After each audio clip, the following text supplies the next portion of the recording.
And watching today's winners and losers on Wall Street with our financial expert, Rob Black. And we're going to start with Netflix, the Los Gatos-based company. A second season of House of Cards, and viewership's way up. Yeah, 16% of subscribers watched at least one episode over the weekend. When it first launched a year ago, just 2%.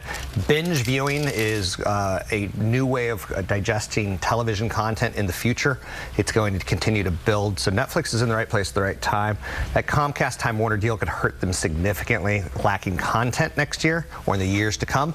But House of Cards is a big winner. Orange is the New Black coming, I think, in June. Can't wait for season 2 of that show.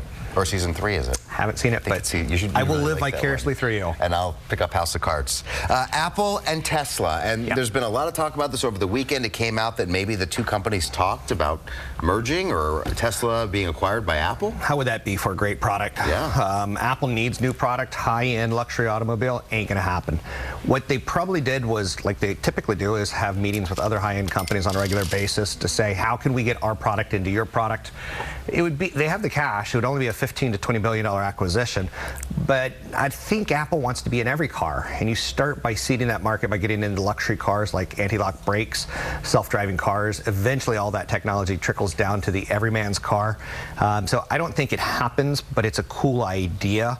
Apple, there was a big article this weekend in the USA Today that they've hired a sound engineer from THX of LucasArts, that they may be working on a watch that can predict if you have a heart attack. Wow. So the watch watches your blood pressure, tells you to pop some aspirin, call your doctor.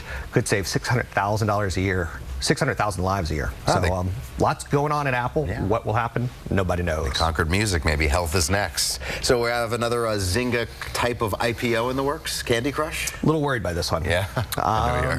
Web 2.0, Facebook, was the first one really out there.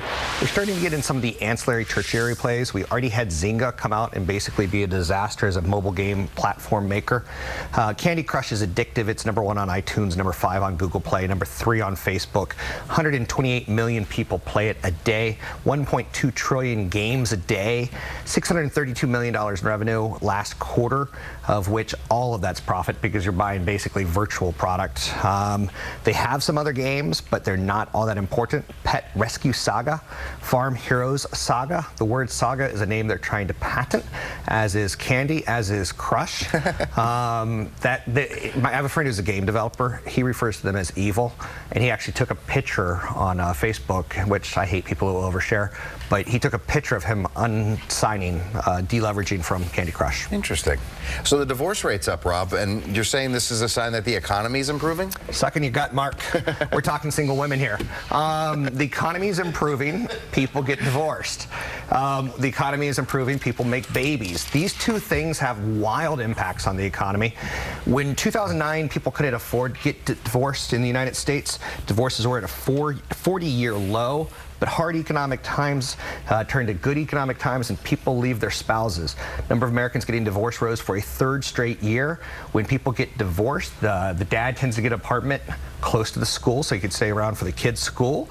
The mom tends to go back into the workforce. It's one home becomes 2 homes. On a side note, as the economy improves, people say, you know what? I've been delaying that baby. Let's make a baby. We need a bigger house. So you can see how divorces and babies all play into a big part of the economy. So I say let the divorces roll on in and make babies. And so that makes my job easier. And we'll be sucking in our guts. And you can catch Rob Black segments of the KRON 4 Morning News. If you have a question for Rob, post it on his Facebook page and we'll answer it on the air. We'll be right back.